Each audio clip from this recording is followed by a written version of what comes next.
দেশ বিদেশের ব্যবসা বাণিজ্য আর অর্থনীতির সব খবর নিয়ে আমন্ত্রণ ওয়ালটন স্মার্ট ফ্রিজ বিজনেস রিপোর্টে।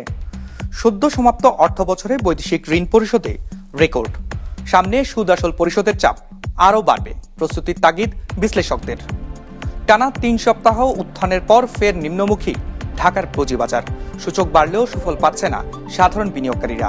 ভরা মৌসুমেও দেশের নদ নদী ও সাগরে মিলছে না পর্যাপ্ত ইলিশ, হতাশ জেলেরা। দিন দিনই বাড়ছে ঋণের বোঝা। এমন সব খবর নিয়ে আমাদের আজকের আয়োজন। ওয়ালটন এখন দেশের সীমানা পেরিয়ে পৌঁছে গিয়েছে 50টিরও বেশি দেশে। ওয়ালটন, ঘরে ঘরে বিশ্বজুড়ে। প্রথমবারের মতো এক অর্থ বছরে $400 কোটি ঋণ পরিশোধ করেছে বাংলাদেশ, যা এ যাবৎকালে দেশের ইতিহাসে সর্বোচ্চ। বৈদেশিক মুদ্রার আয় বাড়া ও ব্যবস্থাপনায় কিছুটা সুশাসন ফেরায় এমনটি সম্ভব হয়েছে বলছেন বিশ্লেষকরা। তবে সামনে ঋণ পরিশোধের চাপ আরও বাড়বে, তাই আয়ের পথকে আরও গতিশীল করার পরামর্শ দিয়েছেন তারা। দেশের উন্নয়ন কর্মকাণ্ড পরিচালনায় নিজস্ব অর্থের পাশাপাশি বিশ্বের বিভিন্ন দাতা সংস্থা ও দেশের কাছ থেকে ঋণ নিতে হয় সরকারকে। হিসেব বলছে সদ্যবিদায়ী অর্থ বছরে দেশের বৈদেশিক ঋণ পরিশোধ $400 কোটি ছাড়িয়েছে। 2023-24 অর্থ বছরে যা ছিল $337 কোটি। সেই হিসেবে বছরের ব্যবধানে পরিশোধের পরিমাণ বেড়েছে 21.2%। এই বছরে যে আমরা একটা রেকর্ড পরিমাণ যে ঋণ পরিশোধ করছি, এটা কিন্তু পূর্ববর্তী বছরগুলোতে যে আমরা ঋণগুলো গ্রহণ করেছি তারই একটা ফলশ্রুতি। কারণ এগুলো তো অ্যাকুমুলেট করছে, তাই না? যত ঋণ গ্রহণ করেছি সেই ঋণটা পরিশোধ না হওয়া পর্যন্ত প্রতি বছরই আমাদেরকে এটা শোধ করতে হবে। এক্সপোর্ট আর্নিং বাড়ছে, আমাদের রেমিটেন্স বাড়ছে, সুতরাং এখন আমাদের রিজার্ভও বাড়ছে। রিজার্ভ বাড়লে ডেফিনেটলি, আর আপনি যদি পরিশোধের অ্যামাউন্ট যদি কখনো যদি ডিউ হয়, তাহলে কেন আপনি ফেলে রাখবেন? So definitely you must repay it, you must service it. সুতরাং আমার মনে হয় আমাদের ওভারঅল গভর্নেন্স ইমপ্রুভ করেছে এবং আমাদের ওভারঅল ডিসিপ্লিন ইমপ্রুভ করেছে, যার জন্য এই আপনার যেটা দরকার সেই পেমেন্টটা আমরা ঠিকমতো দিয়ে দিতে পারছি। ইআরডির তথ্য মতে গত অর্থ বছর ঋণের আসল বাবদ পরিশোধ করা হয়েছে $259 কোটি, যেখানে তার আগের অর্থ বছর পরিশোধ করা হয়েছে $202 কোটি। সেই হিসেবে বছরের ব্যবধানে আসল পরিশোধ বেড়েছে প্রায় 29%। এই সময় ঋণের সুদ হিসেবে পরিশোধ করা হয়েছে $149 কোটি, যা তার আগের অর্থ বছরের তুলনায় 10.5% বেশি। ঋণ পরিশোধের চাপ সামনে আরও বাড়বে বলছেন বিশ্লেষকরা। আমাদের যে পরিমাণ ঋণ আমরা গ্রহণ করেছি এখন এই বর্তমান সময়ে সরকার আসা পর্যন্ত, যদি আমরা এই ঋণের পরিমাণটা এবং এটা কখন কিভাবে কি পরিমাণ শোধ করতে হবে এটা যদি আমরা দেখি, তাহলে কিন্তু আগামী বছরগুলোতে কিন্তু এই যে এবছর যে রেকর্ড পরিমাণ আমরা শোধ করেছি এই রেকর্ডটাও কিন্তু ভাঙবে, আগামী বছরগুলিতে আরও বাড়বে। যে রপ্তানি বৃদ্ধি এবং রিমিটেন্স বৃদ্ধি, এই দুটোকে যদি আমরা একটা দ্রুত গতিশীল করতে পারি এবং দ্রুত গতিতে বাড়াতে পারি, তাহলে এই ঋণ পরিশোধের যে আমাদের সক্ষমতা এটা বৃদ্ধি পাবে। তাহলে সেটা আমাদের উপরে কোনো অতিরিক্ত একটা বোঝা বা চাপের সৃষ্টি করবে না। ডেফিনেটলি আমরা হয়তো ঋণ বেশি নিয়েছি এবং সেগুলো একটু আবার স্ট্রিমলাইন করা উচিত, যাতে করে আমাদের পরিশোধের সাথে এইটার এই ডেট সার্ভিসিংটা যাতে পরিশোধ এবং আমাদের আর্নিং এগুলোর মধ্যে যাতে আবার একটা সমঝোতা থাকে। তথ্য বলছে 2026 সাল থেকে বেশ কিছু মেগা প্রকল্পের ঋণ পরিশোধ শুরু হবে। বিজনেস রিপোর্ট, মাছরাঙা টেলিভিশন। চলতি মাসে সূচক ও লেনদেনে বড় উত্থান হয়েছে ঢাকার পুঁজিবাজারে। এই সময় ডিএসইতে প্রধান সূচক বেড়েছে 500 পয়েন্টের বেশি, লেনদেন উঠেছে প্রায় 1000 কোটির ঘরে। বাজার মূলধন বেড়েছে প্রায় 42,000 কোটি টাকা। ব্যাংক ও আর্থিক প্রতিষ্ঠানের দাপটে এই উত্থান মত সংশ্লিষ্টদের। আর ক্ষুদ্র ও মাঝারি বিনিয়োগকারীরা বলছেন সূচক ও লেনদেনের উত্থানের সুফল পাচ্ছেন না তারা। একরামুল ইসলাম খানের রিপোর্টে বিস্তারিত। ঢাকা স্টক এক্সচেঞ্জে ধারাবাহিকভাবে সূচক ও লেনদেন বাড়ছে। ডিএসইর তথ্য বিশ্লেষণে দেখা যায় চলতি মাসের 3 সপ্তাহে বেড়েছে সবকটি সূচক। প্রধান মূল্য সূচক ডিএসইএক্স বেড়েছে 527 পয়েন্ট, ডিএস30 সূচক বেড়েছে 272 পয়েন্ট, আর সরিয়া সূচক বেড়েছে 100 পয়েন্টের বেশি। সূচকের সাথে ডিএসইতে বেড়েছে লেনদেনের পরিমাণ। চলতি মাসে লেনদেন 579 কোটি থেকে শুরু হয়ে ধারাবাহিকভাবে 986 কোটির ঘরে পৌঁছায়। ব্যাংক ও আর্থিক প্রতিষ্ঠানের দাপটে সূচক বাড়ে। তবে ক্ষুদ্র মাঝারি বিনিয়োগকারীরা বলছেন সূচক ও লেনদেনের উত্থানের সুফল তারা তেমন পাচ্ছেন না। ইনস্টিটিউট ও মার্কেট মেকাররা একচেটিয়া সুফল ভোগ করছে। আপনি ইন্ডেক্স মুভার যে ইয়েগুলো আছে সেগুলোকে আপনি টানতেছেন, ব্যাট বিসি, জিপি, হ্যাঁ, স্কোয়ার ফার্ম এই জাতীয় শেয়ারগুলো টেনে আপনি ইন্ডেক্সটা ঠিকই বাড়াচ্ছেন, কিন্তু আমাদের পোর্টফোলিওতে কি কোনো টাকা বাড়তেছে? কোথায় আমার রিং শাইন, কোথায় আমার সিনা টেক্সটাইল, হ্যাঁ, এই ধরনের শেয়ারগুলোতে একটা পয়সা, 10টা পয়সা না, একটা পয়সা বাড়েনি। আমার পোর্টফোলিওতে আমার যেখানে লস ছিল 70% লসই আছে। লোকসানে ছিলাম, এখন কিছুটা আমাদের পুঁজি কিছুটা কভার হচ্ছে, এই জন্য আমরা আশাবাদী বাজার আরও ভালো হবে, আমরা লাভ করতে পারবো, এটা আমাদের প্রত্যাশা। এদিকে গত সপ্তাহে ডিএসসিতে দাম বাড়ার শীর্ষ 10টি প্রতিষ্ঠানের মধ্যে 9টি ছিল ব্যাংক ও আর্থিক প্রতিষ্ঠানের দখলে। এর মধ্যে আর্থিক প্রতিষ্ঠান 5টি ও ব্যাংক রয়েছে 4টি, বাকি একটি বীমা কোম্পানি। শেয়ার মার্কেট বুম হোক, তার নিজস্ব গতিতে হোক, কিন্তু ব্যাংকিং সেক্টর তাদের যে মূল কাজ সেটাকে ডাইভার্ট করে স্টক মার্কেটমুখী করে ফেলুক, এটা আমরা চাই না। তবে শেয়ার মার্কেটে যদি ট্রেড বাড়াতে হয় তবে ইনস্টিটিউশনগুলোর ইনভলভমেন্ট ছাড়া এটা সম্ভব না। ডিবিএ ব্রোকার্স অ্যাসোসিয়েশন বলছে, সরকারের অংশীদারিত্ব আছে এমন মাল্টিন্যাশনাল কোম্পানি শিগগিরই পুঁজিবাজারে অন্তর্ভুক্ত হলে বাজারে আস্থা বাড়বে। এছাড়া অনেক কোম্পানির শেয়ার অবমূল্যায়িত রয়েছে, সেখানেও বিনিয়োগের সুযোগ রয়েছে। যে গভর্নমেন্টের stake in multinationals who have been doing fantastically well in terms of profit making, governance, accountability, তাদেরকে লিস্টিং করা হোক।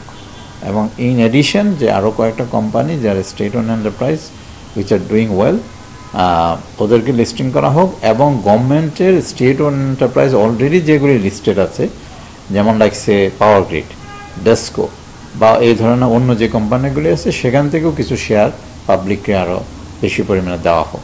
আমরা চাচ্ছি যে সাপ্লাই সাইডটা যাতে স্ট্রং থাকে।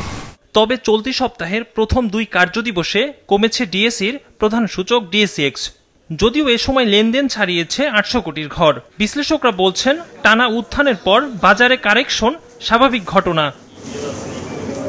একরামুল ইসলাম খান, বিজনেস রিপোর্ট, মাছরাঙা টেলিভিশন। ভরা মৌসুমেও নদ নদী ও সাগরে পর্যাপ্ত ইলিশের দেখা পাচ্ছেন না জেলেরা, এতে হতাশ মৎস্যজীবী ও ব্যবসায়ীরা। লক্ষ্মীপুর, নোয়াখালী, শরীয়তপুর রিপোর্টারের পাঠানো তথ্যছবিতে ডেস্ক রিপোর্ট। লক্ষ্মীপুরের চর রমণীমোহনের মধু চৌধুরী মাছঘাট, তেমন দেখা নেই ইলিশের। অন্য সব মাছ বিক্রি করছেন আড়তদাররা। 2-1 জনের কাছে ইলিশ পাওয়া গেলেও দাম চড়া। এখন ইলিশ মাছ নদীতে টোটালেই নাই, এখন পাশে দিয়াল মাছ। দোকানদারের দেনার ভয়ে বাড়ি থেকে বাইরে না, স্ত্রীর ভয়ে তারা পালাই অবস্থান করতেছে। জানা যায়, একটি ট্রলার নিয়ে মেঘনায় গিয়ে সকাল থেকে বিকেল পর্যন্ত 1,500 থেকে 2,000 টাকার মাছ পাচ্ছেন জেলেরা। অথচ প্রতিটি ট্রলারে জ্বালানি খরচ পড়ছে 5 থেকে 7,000 টাকা। এমন লোকসানের কারণে ইলিশ ধরায় আগ্রহী হচ্ছেন না জেলেরা। মাছ নাই, তেলের পয়সা না, মানুষের সার পয়সা না, 3টা নৌকায় 4টা মাছ পাইছে। প্রায় একই চিত্র শরীয়তপুরের সুরেশ্বর মাছঘাটেও। পদ্মায় পর্যাপ্ত ইলিশ পাচ্ছেন না জেলেরা, পুঁজি হারিয়ে দিশেহারা আড়তদাররা। আমরা এই নদীতে লক্ষ লক্ষ টাকা জেলেদেরকে দাদন হিসাবে আমরা দিয়েছি, জেলেরাও পারতেছে না আমাদের কিছু দিতে, মাছ ধরে দিতে, আমরাও পারতেছি না বিক্রি করতে। জেলেরা গায়ে মাছ পায় না, এই অবস্থা। এদিকে আড়তদারদের কাছ থেকে নেয়া ঋণ পরিশোধের তাগিদে নদীতে মাছ ধরতে গেলেও হতাশ হয়ে ফিরছেন জেলেরা। নদীর মাছই নেই, এই জেলে যায় 5টা পাইলে একটা পায়, না পাইলে নাই। সারা ভাইয়া 3টা 4টা 5টা মাছ, এতে নিজেরা খায়া চলতে, কিন্তু বাড়ির সংসার চলে না। আমরা অনেকটা ঋণ হয়েছি, এক একটা জানলাই মনে করেন আমি তো 500 লাখ টাকা ঋণে বেরিয়েছি। অন্যদিকে এপ্রিল থেকে আগস্ট সাগরে ইলিশের ভরা মৌসুম হলেও পর্যাপ্ত ইলিশ মিলছে না নোয়াখালীর নিঝুমদ্বীপ, বন্দরটিলা, সুইজের ঘাট, মুক্তারিয়া, কাজীর বাজার সহ হাতিয়ার জেলেরা। দিন দিনই বাড়ছে দেনার বোঝা। কালকে রাত্রে নদীতে গেছি, পাইছি 5টা মাছ। আজ সন্ধ্যাকালে এই ছড়া রাখি মাছে তেলের পয়সা দিব না, নিজেরা খাও না কিছু করুম, কথা দোয়ান বাটা 3-4 দিন মতো গাড়া বন্দি বান্ধা দিয়ে দিয়েছি। সমিতির কিস্তিলে আমাদের সংসার কোনোরকম চলে, সমিতির কিস্তি না দিতে হলে তারা অগরসূত্র ভাষায় কথা বলে। আমাদের একটা আর ওদের 4-5 জন করে লোক খাটে, ওদের বেতনও এটা এখন পর্যন্ত হয় নাই, তবে সিজনের প্রায় অর্ধেক শেষ, এখনো কোনো মাছ নাই। আমরা অনেক চেষ্টা করি, মানুষ অবৈধ জাল দিয়ে জাটকা আহরণ করে তাদেরকে ফেরানো যায় না। তারপরে হচ্ছে গিয়ে মা ইলিশকে ধরে ফেলা প্রজনন মৌসুমে, আরও কিছু কারণ রয়েছে, যেরকম নদীর মোহনা এলাকায় নাব্যতা কমে যাওয়া এবং নদীতে বিভিন্ন চর এবং ডুবোচর তৈরি হওয়া। এই নাব্যতা কমে যাওয়ার কারণে ইলিশ মাছ মোহনা পেরিয়ে নদীতে যেতে পারছে না প্রজনন মৌসুমে। নিষেধাজ্ঞা মেনে নদী বা সাগরে মাছ ধরা থেকে বিরত থেকেও ভরা মৌসুমে কেন ইলিশের এমন আকাল, এর সঠিক কারণ খোঁজার তাগিদ মৎস্যজীবী ও ব্যবসায়ীদের। নাদিয়া আফরিন, বিজনেস রিপোর্ট, মাছরাঙা টেলিভিশন। ওয়ালটন এখন দেশের সীমানা পেরিয়ে পৌঁছে গিয়েছে 50টিরও বেশি দেশে। ওয়ালটন, ঘরে ঘরে বিশ্বজুড়ে। বাংলাদেশের ডিজিটাল কানেক্টিভিটি অগ্রগতির লক্ষ্যে দেশের শীর্ষস্থানীয় ইন্টারনেট সেবা প্রদানকারী প্রতিষ্ঠান ভিশন টেকনোলজিস লিমিটেড চীনের অন্যতম প্রতিষ্ঠান ZTE কর্পোরেশনের সঙ্গে এক্সক্লুসিভ ডিস্ট্রিবিউশন চুক্তি স্বাক্ষর করেছে। সকালে মাছরাঙা টেলিভিশন সেন্টারে ভিশনের প্রধান নির্বাহী কর্মকর্তা আব্দুল্লাহ আল জাবেদ এবং ZTEর কমার্শিয়াল ডিরেক্টর চেন জিংবো তাদের নিজ নিজ প্রতিষ্ঠানের পক্ষে চুক্তি স্বাক্ষর করেন। এর মাধ্যমে ভিশন ZTEর অত্যাধুনিক কনজিউমার প্রোডাক্ট বিতরণ করবে, যার মধ্যে রয়েছে সব ধরনের ওয়াইফাই রাউটার ও সব ধরনের set top box. Vision technologies লিমিটেডের সিইও আব্দুল্লাহ আল জাবেদ বলেন, এই অংশীদারিত্ব দেশের প্রযুক্তি খাতে নতুন সম্ভাবনার দ্বার খুলবে এবং গ্রাহকদের জন্য আধুনিক সেবা নিশ্চিত করবে। উপস্থিত ছিলেন ভিশন টেকনোলজিস লিমিটেডের chief operating officer Abdullah Al Mamun, Mediacom লিমিটেডের সিইও এবং মাছরাঙা টেলিভিশনের executive director Ajay Kumar Kundu, SFBL এর head commercial legal affairs Ali Imran, ZTE বাংলাদেশের country CEO Mao Jun Yong, ZTEর অ্যাকাউন্ট ডিরেক্টর ওয়ে রুলাই ও অন্যান্যরা। অ্যান্ড্রয়েড সেটআপ বক্স এবং কেবল টিভি সেটআপ বক্স সহ অল টাইপস অফ যে ওয়াইফাই রাউটার আছে সেইটার এক্সক্লুসিভ ডিস্ট্রিবিউটর হিসেবে আজকে ZTE কর্পোরেশনের সাথে ভিশন টেকনোলজিস লিমিটেডের যে চুক্তি হলো, এই চুক্তির মধ্য দিয়ে ভিশন টেকনোলজিস লিমিটেড আজ থেকে নতুনভাবে পথ চলা শুরু করলো। আমরা চাচ্ছি যে সবচেয়ে কম দামে ভালো জিনিসটা পৌঁছায় দিতে। আমরা ওদেরকে রিকোয়েস্ট করছি ওরা কোয়ালিটি প্রোডাক্ট দিবে এবং সেই প্রোডাক্টগুলোই মানুষ কম দামে ভালো জিনিসটা পাবে।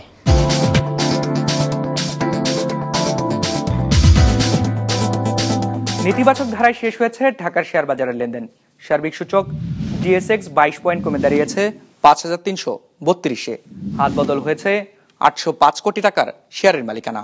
লেনদেনে অংশ নেওয়া প্রতিষ্ঠানগুলোর মধ্যে দর বেড়েছে 119টির, কমেছে 230টির, আর অপরিবর্তিত রয়েছে 48টির দর। এবার বাজার নিয়ে বিশ্লেষণ শুনবো ইনভেস্টিড অ্যাসেট ম্যানেজমেন্ট লিমিটেডের। আজ বাজারের প্রধান সূচক DSEX গত কার্যদিবসের মতো আজও নেতিবাচক ধারায় শেষ হয়েছে। সেই সাথে আজ ইন্ডেক্স কমেছে 0.4%। দিনের শুরুর ভাগে আমরা মার্কেটে ঊর্ধ্বমুখী ধারায় দেখতে পাই, তবে দিনের দ্বিতীয় ভাগে মার্কেটে আস্তে আস্তে সেল প্রেশার বাড়তে থাকে এবং মার্কেটও একটা শার্প ফল হয়। আজ দর বৃদ্ধির বিপরীতে দর হ্রাসের কোম্পানিগুলোর সংখ্যা প্রায় দ্বিগুণের মতো ছিল। আজ সবচেয়ে বেশি সেল প্রেশার লক্ষ্য করা গেছে ইন্স্যুরেন্স সেক্টরে। আজ মার্কেট টার্নওভার গত কার্যদিবসের তুলনায় 6.9% হ্রাস পেয়েছে। টার্নওভারের দিক থেকে আজ ব্যাংকিং সেক্টর লিডিং পজিশনে ছিল, এরপরেই ছিল insurance sector and textile sector. City bank আজ টার্নওভারের দিক থেকে শীর্ষ শেয়ার ছিল। আজ সর্বোচ্চ দর বৃদ্ধি পেয়েছে পিপলস ইন্স্যুরেন্স কোম্পানি লিমিটেড, যেখানে সর্বোচ্চ দর হ্রাস পেয়েছে উত্তরা ফিন। বাণিজ্য নিয়ে চলমান অস্থিরতা ও অনিশ্চয়তা কাটিয়ে অবশেষে এক যুগান্তকারী চুক্তিতে উপনীত হয়েছে মার্কিন যুক্তরাষ্ট্র এবং ইউরোপীয় ইউনিয়ন। এখন থেকে ইউরোপীয় ইউনিয়নের বেশিরভাগ পণ্য 15% শুল্ক দিয়ে যুক্তরাষ্ট্রে প্রবেশ করতে পারবে। এই চুক্তি দ্বিপাক্ষিক সম্পর্কের পাশাপাশি বৈশ্বিক বাণিজ্যে স্থিতিশীলতা নিয়ে আসবে বলছেন বিশ্লেষকরা। স্কটল্যান্ডের টার্নবেরি গল্ফ রিসোর্ট 1 ঘন্টারও বেশি সময় ধরে চলা রুদ্ধশ্বাস বৈঠকের পরে আসে ঐতিহাসিক চুক্তির ঘোষণা। মার্কিন প্রেসিডেন্ট ডোনাল্ড ট্রাম্প এবং ইউরোপীয় কমিশনের প্রেসিডেন্ট উর্সুলা ভনের মধ্যে সমঝোতা হয়েছে। যুক্তরাষ্ট্র ইউরোপীয় ইউনিয়নের বেশিরভাগ আমদানি পণ্যের উপর 30% পরিবর্তে 15% শুল্ক আরোপ করবে। এর বিনিময়ে ইউরোপীয় ইউনিয়ন আগামী বছরগুলোতে মার্কিন যুক্তরাষ্ট্রে প্রায় $600 বিলিয়ন অতিরিক্ত বিনিয়োগ করবে। সাথে $750 বিলিয়ন মূল্যের জ্বালানি, বিশেষ করে তরল প্রাকৃতিক গ্যাস LNG কিনবে এবং $100 বিলিয়ন সামরিক সরঞ্জাম কিনবে, এমনও চুক্তিতে উল্লেখ রয়েছে। European Union is going to agree to purchase from the United States $750 billion worth of energy. $750 billion worth of energy.